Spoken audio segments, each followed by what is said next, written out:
Hello everyone. सो अब हम soil structures and clay mineralogy का प्रीवियस ईयर क्वेश्चन देखते हैं 1 मार्क्स। इसमें 2 मार्क्स से क्वेश्चन नहीं पूछे गए तो सिर्फ 1 मार्क्स से क्वेश्चन है। स्टार्ट करते हैं हम। फर्स्ट है हमारा the change on kaolinite is due to 1 aluminium substitution for every 100 silicon ion. Kaolinite का जो स्ट्रक्चर रहता है ये कुछ ऐसा रहता है, ठीक है। तो ये आपका था जी, ये आपका था एस। जी आपका था एल्यूमिनियम, ये आपका था सिलिका, ठीक है। ये बोल रहा है aluminium change in kaolinite is due to one of the aluminium substitution. लेकिन इसके स्ट्रक्चर में एल्यूमिनियम तो आ रहा है लेकिन इसमें सब्सटीट्यूशन नहीं होता। इसमें जो सब्सटीट्यूशन है ये नहीं होता। ये किस में होता है? ये सिर्फ होता है आपका इलाइट में, ठीक है, इलाइट में। तो ये फॉल्स हो गया। नेक्स्ट क्वेश्चन आपका black cotton soils exhibit large swelling and shrinkage. Large swelling and shrinkage due to presence of following clay mineral. तो लार्ज स्वेलिंग एंड श्रिंकेज किस में होता है? केल्विनेट में क्या होता है? No swelling and no shrinkage आता है ना। नो स्वेलिंग एंड नो, इसमें क्या होता है? मीडियम रहता है। हेलनाइट के में क्या रहता है? इसमें हाई रहता है ना। और ये सिमिलर टू क्योलनाइट, सिमिलर टू क्योलनाइट। तो आपका आंसर हो गया सी। नेक्स्ट देखते हैं। नेक्स्ट है आपका the true nature of black cotton soil is primary due to. Black cotton soil किसका एग्जांपल? क्योलनाइट का। ये क्या? ये तो आपका सीसी था। सीसी आपका चाइना क्ले है ना। आपका इलाइट इसका कोई एग्जांपल नहीं बताया गया था। Montmorillonite B B, bentonite and black cotton soil, ठीक है। और ये वर्मिकुलेट ये तो हम पढ़े ही नहीं है, तो आंसर है सी, ठीक है। नेक्स्ट देखते हैं हम। नेक्स्ट है the shape of clay particles is usually. Clay particles का शेप क्या होता है? आपका आपका जो शेप कौन कौन सा टाइप का रहता है? एक एंगुलर रहता है, एक सर्कुलर रहता है और एक आपका फ्लेकी रहता है।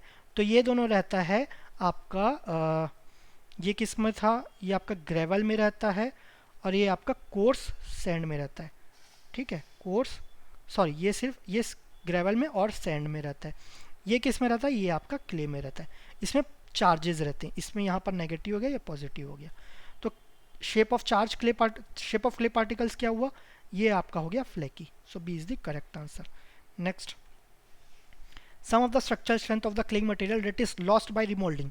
रिमोल्डिंग क्या होता है? आपका स्ट्रेंथ जो लॉस हो गया is slowly recovered with time. The property of soil to undergo an isothermal gel to soil to gel transformation upon agitation and subsequent rest is termed as.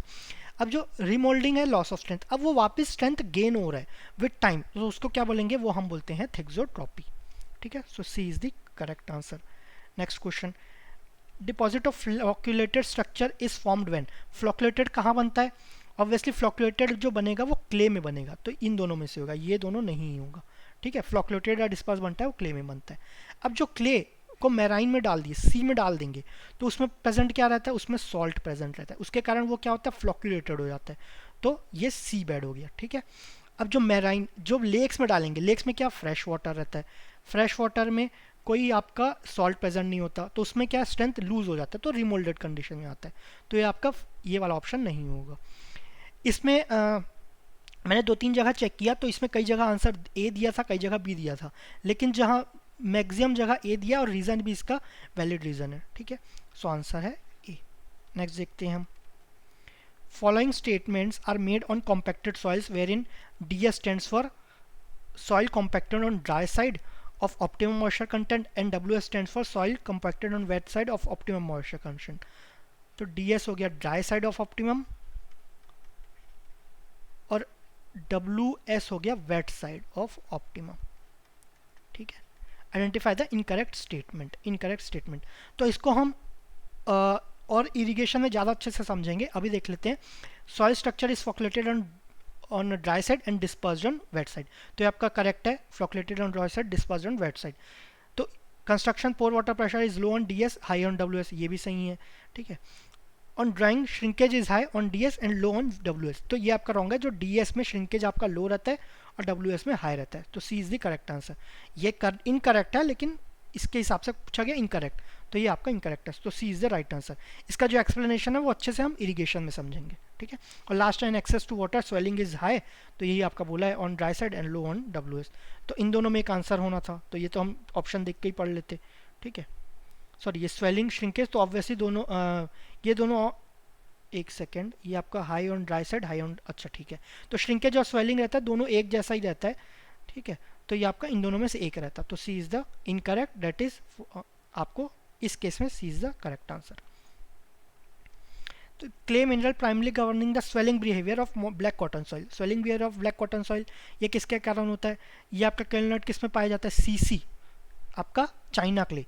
हेलोसाइट किसके जैसे? केललाइट। इसका एग्जांपल नहीं देखे थे हम। मोंटमोरलाइट किसका था? B B, bentonite and black cotton soil, so montmorillonite, D is the correct answer. Next देखते हैं हम, आपका clay mineral who structural units are held together by potassium bond. Potassium bond किस से हेल्ड होता है?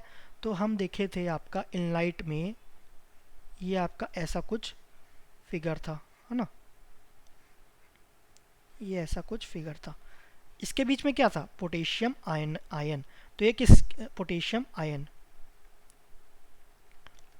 लेकिन ये किस केस में था? ये आपका इलाइट में था। और आपका मोंटमोरलाइट में क्या होता है? इसके जगह वाटर मॉलिक्यूल्स आ जाते हैं। मोंटमोरलाइट में वाटर मॉलिक्यूल्स आ जाते हैं। तो अभी पोटेशियम पूछा गया तो ये आपका इलाइट हो गया, तो B is the correct answer. Next देखते हैं। तो आपके क्वेश्चंस इतने ही थे। Thank you very much.